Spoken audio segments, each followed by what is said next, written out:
اپنی قائدانہ صلاحیتوں کو اس نے واشگاف کیا اور لوگوں کے سامنے اپنی زندگی کے فلسفے کو، اپنے سیاسی حکمت عملی کو پیش کیا۔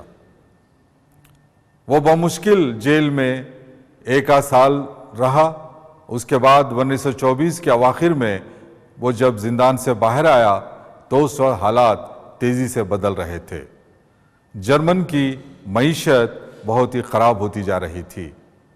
پہلی جنگ عظیم کے بعد 1919 کا جو ورسیلز معاہدہ ہوا تھا اس کی روح سے جرمن کے حصے بکھرے کر دیے گئے تھے اور اس کے بہت سے ایسے علاقوں کو اس سے چھین لیا گیا تھا جو صنعتی تھے اور جو جہاں تیل کی پیداوار ہوتی، جہاں کوئلے کی پیداوار ہوتی، ایسے زرخیز علاقے جرمن سے چھین لیے گئے تھے اور جرمن پر قرضوں کا بے پناہ بوجھ بھی عائد کر دیا گیا تھا۔ اس پر جنگی جرمانے عائد کر دیے گئے تھے۔ ہر طرف معاشی بحران کا سلسلہ چل رہا تھا۔ ایسے حالات میں جرمن کی جو قومی کرنسی ہے اس کا معیار دن بدن گھٹتا چلا جا رہا تھا۔ 1921 میں 1 پاؤنڈ کے مماثل 771 مارکس کی قیمت تھی اور پھر 1922 میں 1 پاؤنڈ کے مماثل 30,000 مارکس کی قیمت متعین ہو گئی تھی۔ اس کے بعد اور بھی اس میں گراوٹ آتی چلی گئی اور معاشی بحران میں اضافہ ہوتا چلا گیا۔ جو ملک میں معاشی بحران بڑھتا چلا گیا ویسے ویسے ہٹلر کی نازی پارٹی کو عروج حاصل ہوتا چلا گیا۔ 1923 میں فرانس نے جرمن کے ریان کے مقام کو حاصل کر لیا اور اس کے بعد نازی پارٹی کی مقبولیت میں اضافہ ہوا اور عوام میں قومیت کے جذبات فروغ پانے لگے۔ انہیں یہ احساس ہونے لگا کہ ان کے ملک کی سالمیت خطرے میں ہے اور اس احساس کا بھرپور فائدہ ہٹلر اور اس کی نازی پارٹی نے اٹھانا شروع کر دیا۔ اس کے بعد ہٹلر کو اپنی پارٹی کو مضبوط کرنے کا موقع ملا۔ وہ 1930 کے انتخابات میں قومی اسمبلی کے انتخابات میں جب حصہ لیتا ہے تو اس کی پارٹی کو 170 نشستیں حاصل ہوتی ہیں۔ نازی پارٹی کو 1928 میں صرف 12 نشستیں حاصل تھیں، لیکن روز افزوں اس کی تعداد میں اضافہ ہوتا چلا جا رہا تھا۔ 1932 کے انتخابات میں نازی پارٹی کو 230 نشستیں قومی اسمبلی میں حاصل ہوئیں اور صدر ہنڈنبرگ نے مجبور ہو کر 1933 میں ہٹلر کو جرمن کا چانسلر بنا دیا۔ ہٹلر کے چانسلر بننے کے بعد اس کی مقبولیت میں اور اضافہ ہو گیا اور 1933 میں ایک عجیب و غریب واقعہ رونما ہوا، وہ یہ کہ ریچ اسٹیگ عمارت میں آگ لگ گئی۔ ہٹلر نے اس آگ کی پوری ذمہ داری کمیونسٹوں پر عائد کی اور چن چن کر ملک میں کمیونسٹوں پر حملے کیے جانے لگے اور انہیں موت کے گھاٹ اتارا جانے لگا اور ہٹلر نے ساری قوم کی ہمدردی حاصل کرنے میں کامیابی حاصل کر لی۔ 1934 میں صدر جرمنی ہنڈنبرگ کی وفات ہوتی ہے۔ اس کے بعد ہٹلر جرمن کا صدر بھی بن جاتا ہے اور اس کے ہاتھوں میں چانسلر کے اختیارات بھی ہوتے ہیں۔ اس طرح وہ بلا شرکت غیر سارے ملک کا قومی رہنما بن جاتا ہے اور اس کی طاقت میں غیر معمولی اضافہ ہو جاتا ہے۔ ہٹلر نے 1934 میں قومی اسمبلی پر دباؤ ڈالا کہ وہ صوبائی اسمبلیوں کو تحلیل کر دے۔ ان کے اختیارات کو سلب کر لیا گیا اور انہیں نظم و نسق کی اکائیوں میں تبدیل کر دیا گیا اور دیگر تمام سیاسی جماعتوں پر امتناع عائد کر دیا گیا۔ افراد کی آزادیوں کو سلب کر لیا گیا۔ مکمل طور پر پریس سینسرشپ پورے ملک میں نافذ کر دی گئی۔ صرف نازی پارٹی کو ملک کی قومی پارٹی کی حیثیت سے تسلیم کیا گیا۔ ہٹلر کے ہاتھ میں اب پورے اختیارات آ چکے تھے اور تمام شعبہ حیات، معیشت، تعلیم، اور مالیہ، ان تمام شعبوں کو مرکزی حکومت کے تحت کر لیا گیا اور برلن سے سارے ملک پر حکومت کی جانے لگی۔ ہٹلر کے اس عروج کا، اس ترقی کا کیا سبب تھا؟ اگر ہم اس پر نگاہ ڈالیں تو ہمیں محسوس ہوتا ہے کہ اس کے عروج کا، اس کی طاقت کا سب سے بڑا راز وہ یہ تھا کہ جرمن میں جمہوری حکومت اس وقت قائم کی گئی جب سارے ملک میں افراتفری پھیلی ہوئی تھی اور معاشی بحران بڑھ رہا تھا، اور جرمنی میں شروع سے جمہوریت کی بنیادیں مستحکم نہیں تھیں، اور اس وقت جمہوریت قائم کی گئی جب جرمن پہلی جنگ عظیم میں مکمل طور پر ہار چکا تھا اور لوگوں میں مایوسی کا اندھیرا پھیلا ہوا تھا۔ اسی وجہ سے سارے لوگ اس جمہوری نظام کو حقارت کی نگاہوں سے دیکھنے لگے، اور بیرونی ممالک نے بھی جرمن میں جمہوری حکومت کو اور اس کے تجربے کو کامیاب ہونے نہیں دیا۔ اسی وجہ سے نازی پارٹی عوام میں ہردی لذیذ ہو گئی اور اس کی قیادت مسلمہ ہو گئی، اور وہ قومی ہیرو کا مقام حاصل کرنے میں کامیابی حاصل کر لیا۔ یہ صحیح ہے کہ کچھ ایسے منصوبے بھی مرتب کیے گئے جس کی وجہ سے جرمن کی معیشت کو بہتر بنانے کی کوشش کی گئی، جیسے ینگ پلان، ڈیوس پلان۔ اس کے ذریعے سے اور امریکہ کے خرچات جرمن کو جاری ہونے لگے تاکہ وہاں کی معیشت کو بہتر بنایا جا سکے۔ لیکن 1929 کا جو معاشی بحران شروع ہوا اور جس کی لپیٹ میں جرمن آیا، اس کے بعد امریکہ نے اپنے قرضے بند کر دیے، اور جس کی وجہ سے جرمن میں معاشی بحران اور معاشی بدحالی، پسماندگی بے پناہ پھیلنے لگی، اور اس سے فائدہ اٹھا کر نازی پارٹی نے عوام کے جذبات کو بلیک میل کرنا شروع کر دیا۔ اگر ہم ہٹلر کی داخلی پالیسی پر ایک دائرہ نظر ڈالتے ہیں تو ہمیں یہ اندازہ ہوتا ہے کہ جرمن میں مطلق العنانیت کی داغ بیل ڈال دی گئی۔ ایک شخص واحد کی حکومت سارے ملک میں قائم ہو گئی۔ ہٹلر نے ساری صنعتوں کو قومیایا اور اس نے درآمدات کی حوصلہ شکنی کی، امپورٹس پر پابندیاں عائد کر دی گئیں۔ اس کے بجائے اس نے برآمدات کی حوصلہ افزائی شروع کر دی، اور صنعت و حرفت میں بھی بنیادی انقلابی تبدیلیاں اس نے روشناس کیں۔ ربر، کوئلہ، موٹر کا ایندھن، یہ سب چیزیں ملک ہی میں تیار کی جانے لگیں، اور بے روزگاری کو ختم کرنے کے لیے نوجوانوں کو روزگار کے ذرائع بھی حکومت کی جانب سے فراہم کیے جانے لگے، انہیں محنت مزدوری میں مشغول کیا جانے لگا، اور اس سے ہٹ کر اسلحہ سازی کے کارخانوں میں بھی انہیں روزگار مہیا کیا گیا۔ اس طرح سے اس نے بے روزگاری پہ قابو پانے کی کوشش کی، اور سارے محکموں کو اس نے مرتکز کر لیا، اور سارے ملک میں ایک مرکزی حکومت تشکیل دی گئی۔ دیکھتے ہی دیکھتے 5 سال کے اندر جرمن ایک خود مکتفی ملک بن گیا۔ اس طرح سے یہ ہٹلر کا عظیم الشان کارنامہ رہا کہ اس نے اپنے لوگوں میں عزت نفس کے جذبے کو پیدا کیا۔ وہ قوم جو پہلی جنگ عظیم کی شکست و ریخت کے بعد بکھراؤ کا شکار ہو چکی تھی، انہیں متحد کیا اور ان کے اندر جینے کا حوصلہ بیدار کیا اور انہیں آگے بڑھنے کا پیام دیا، جس کی وجہ سے ہٹلر نوجوان طبقے میں اور متوسط طبقے میں اور پست طبقے میں، پرولتاریہ مزدور طبقے میں وہ بہت مشہور اور بہت ہی مسلمہ ہو گیا۔ ہٹلر نے محسوس کیا کہ لوگوں کے اندر احساس خود اعتمادی پیدا کیا جائے، سیلف کانفیڈنس بلڈنگ کی جائے، اسی لیے وہ جلسوں کو مخاطب کرنے لگا۔ اس کی تقریریں 1 منٹ، 2 منٹ یا آدھے گھنٹے یا 1 گھنٹے میں ختم نہیں ہوتی تھیں۔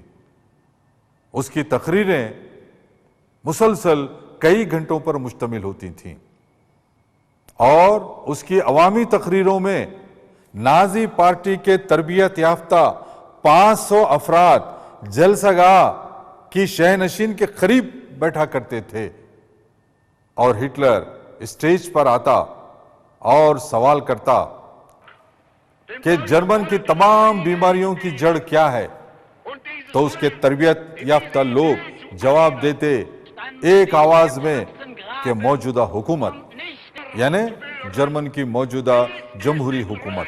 پھر ہٹلر ان سے سوال کرتا کہ اس حکومت کے پیچھے کون ہے، تو مجموعہ پھر جواب دیتا کہ اس کے پیچھے یہودی ہیں۔ تو پھر وہ مجموعے سے سوال کرتا میں کون ہوں، تو لوگ کہتے ہیں کہ آپ ہمارا قائد ہیں، آپ ہمارے رہنما ہیں۔ تو پھر وہ تقریر کا آغاز کرتا، 1 گھنٹہ 2 گھنٹے 3 گھنٹے 4 گھنٹے مسلسل تقریر کرتا۔ وہ ایک آتش فشاں مقرر تھا، خطابت میں اس کا کوئی بھی مقابلہ کرنے والا ملک میں نہیں تھا۔ اس کی خطیبانہ صلاحیتیں بے پناہ تھیں۔ اس کی تقریروں میں ایک آبشار ہوتا تھا جس کا بہاؤ کئی گھنٹوں تک ہوتا اور لوگوں پر سحر طاری ہو جاتا۔ ایک ایک لفظ اس کا لوگوں کے دلوں میں اترتا چلا جاتا، جس کی وجہ سے نازی پارٹی ملک کے گوشے گوشے میں پھیل گئی۔ آئیے اب ہم ہٹلر کی خارجہ پالیسی پر ٹائرانہ نظر ڈالتے ہیں۔ ہٹلر کی خارجہ پالیسی کا بنیادی مقصد جرمن کو عروج پر لے جانا تھا، آسمان کی بلندیوں تک لے جانا تھا۔ اسی لیے اس نے پولینڈ سے 1934 میں 10 سالہ معاہدہ کیا۔ وہ اپنی سرحدوں پر، پولینڈ کی سرحدوں پر امن و امان باقی رکھنا چاہتا تھا، لیکن در پردہ اس کی نگاہیں پولینڈ پر تھیں۔ وہ اپنے اندرونی مقاصد کو پیش نظر رکھتے ہوئے پولینڈ سے اس نے معاہدہ کیا۔ اس کے علاوہ وہ پہلی جنگ عظیم کے فاتحین کی طاقت کا امتحان لینا چاہتا تھا۔ وہ یہ دیکھنا چاہتا تھا کہ ان فاتحین میں 1919 کے ورسیلس معاہدے کی شرائط پر جرمن کو عمل کرنے کی طاقت رکھتے ہیں یا نہیں۔ اسی لیے اس نے اسپین کی خانہ جنگی میں مداخلت کی۔ اسپین میں 1931 میں ایک جمہوری مملکت تشکیل دی گئی تھی، لیکن جنرل فرینکو کی رہنمائی میں 1937 میں وہاں حکومت کے خلاف بغاوت کا لاوا پھٹ پڑا، اور ہٹلر، اٹلی کے مسولینی ڈکٹیٹر، دونوں نے مل کے اسپین میں نازیوں کے ہاتھ مضبوط کرنے شروع کیے، ان کی تائید شروع کر دی اور ان کے ایجیٹیشن کو مکمل اپنی حمایت دی۔ نتیجہ یہ ہوا کہ 1937 میں اسپین کی جمہوری حکومت کو سختی سے کچل دیا گیا اور وہاں جنرل فرینکو کو مکمل کامیابی حاصل ہوئی۔ ایسے موقع پر برطانیہ اور فرانس چپ چاپ تماشا دیکھتے رہے، اور ہٹلر اور مسولینی کی طرف سے ان کے جو ہوائی جہاز تباہی و بربادی کر رہے تھے اس کا وہ لوگ تماشا دیکھ رہے تھے۔ ہٹلر نے آسٹریا کی جانب توجہ کی۔ مسولینی نہیں چاہتا تھا کہ آسٹریا پہ جرمن قابض ہو، لیکن جب وہ ابیسینیا کی مہم میں مصروف تھا، اس سے فائدہ اٹھاتے ہوئے ہٹلر نے جرمنی فوجیں بھیجی اور آسٹریا کو مکمل طور پر جرمن میں شامل کر لیا۔ ہٹلر کی نگاہیں چیکوسلواکیہ پر مرکوز ہوئیں۔ چیکوسلواکیہ کے بعض علاقوں میں جرمن نژاد لوگ تھے۔ سودیتن لینڈ کی واپسی کا اس نے مطالبہ کیا، اور چیکوسلواکیہ کی حکومت نے 1938 میں ایک معاہدہ کیا، اور اس میں برطانیہ، فرانس، اٹلی اور جرمنی نے چیکوسلواکیہ کو یہ تیقن دیا کہ اس کے غیر مدافعتی علاقوں کی سالمیت کی وہ لوگ حفاظت کریں گے۔ لیکن 6 مہینے کے بعد ہی ہٹلر نے چیکوسلواکیہ پر بھی حملہ کیا اور اسے جرمنی میں شامل کر لیا۔ ہٹلر نے پولینڈ کے ڈانزگ شہر کی واپسی کا مطالبہ کیا اور گزرگاہ کی واپسی کا مطالبہ کیا، تو برطانیہ کا صبر کا پیمانہ لبریز ہو چکا تھا۔ برطانیہ کے وزیر اعظم نے کہا کہ اگر پولینڈ پر حملہ کیا گیا تو برطانیہ اور فرانس دونوں پولینڈ کی مدد کریں گے۔ برطانیہ نے فرانس اور پولینڈ سے ایک رسمی معاہدہ کیا۔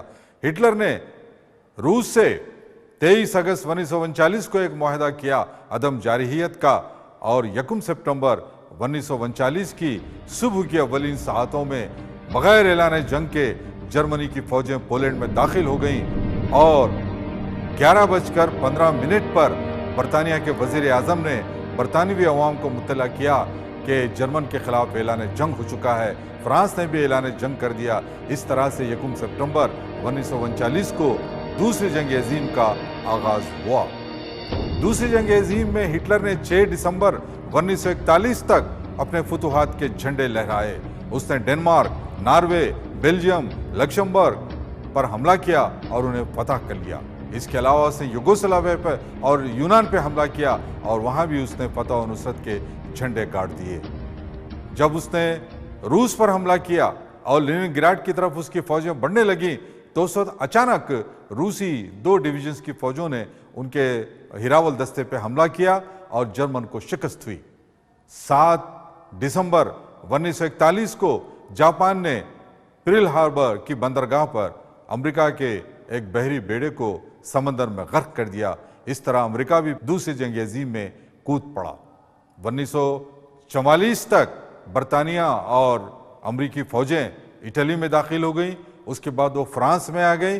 اس طرح سے ہٹلر کی ناکامیوں کا سلسلہ شروع ہو گیا۔ 1942 میں ہٹلر جب مشرقی پروشیا کے تہخانوں میں رہتا تھا اس وقت وہاں پہ بم بلاسٹ ہوا۔ اس کے دشمنوں نے اسے ہلاک کرنے کی کوشش کی جس کے نتیجے میں اس کا ایک بازو زخمی ہوا اور اس کی سماعت بھی جاتی رہی۔ اس کے بعد وہ بہت زور زور سے باتیں کرتا تھا، غصے سے جھلا جاتا تھا، لیکن اس کے ماتحتین اس کی فرما برداری بجا لاتے تھے۔ پھر وہ لمحہ آ گیا 30 اپریل 1945 کو اس کے فوجی افسروں نے ہٹلر کو اطلاع دی کہ ساری عمارت روسی سپاہیوں نے گھیر لی ہے اور وہ کسی بھی لمحہ عمارت میں داخل ہو سکتے ہیں۔ تو اس وقت ہٹلر نے اپنی محبوبہ ایوا برون کے ساتھ مل کر خودکشی کر لی اور پھر ان دونوں کی لاشوں کو اسی گارڈن میں نذر آتش کر دیا گیا۔ اس وقت ہٹلر کی عمر 57 برس کی تھی۔ اس طرح سے ایک بڑے قہر کا خاتمہ ہوا۔ ہٹلر نے ساری دنیا میں جنگ مسلط کر دی تھی اور ساری دنیا کو تباہی کے دہانے پہ لا کھڑا کر دیا تھا۔ ہٹلر کی شخصی زندگی پہ اگر ہم نظر ڈالتے ہیں تو ہٹلر نے شراب کبھی نہیں پی، سگریٹ نوشی نہیں کی، اسے خواتین سے کوئی دلچسپی نہیں تھی۔ اس کی زندگی میں صرف 2 خواتین آئیں، ایک تو ایوا برون جس کے ساتھ اس نے خودکشی کی اور دوسری اس کی اپنی بھانجی گیلی راوبل جس سے وہ بے پناہ محبت کرتا تھا۔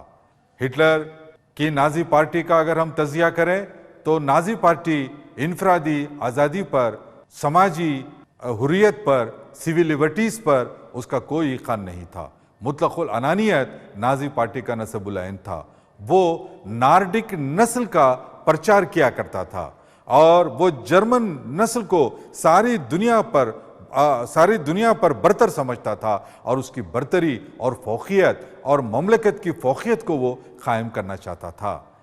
اس کے اصولوں میں سب سے بڑا اصول یہی تھا کہ جرمن قوم بلند ترین مقام رکھتی ہے، سب سے اعلیٰ عرفہ نارڈک نسل ہے اور اسی کی حکومت ساری دنیا میں قائم ہونی چاہیے۔ مطلب یہ ہے کہ ہٹلر جیسا سوچتا تھا ویسا دنیا میں نہیں ہوا۔ اس کے نظریات، اس کی آئیڈیالوجی نازیزم کی مکمل طور پر ناکام ہو گئی۔ آج نازیزم سے ساری دنیا میں نفرت کی جاتی ہے کیونکہ نازیزم میں انسانیت سے، بنی نوع انسان سے محبت کا، قربت کا کوئی تصور نہیں ہے۔ اس میں انسانوں سے نفرت کا ہی سبق ملتا ہے۔ اسی لیے نازیزم کو دوسری جنگ عظیم کے ساتھ ہی دفن کر دیا گیا۔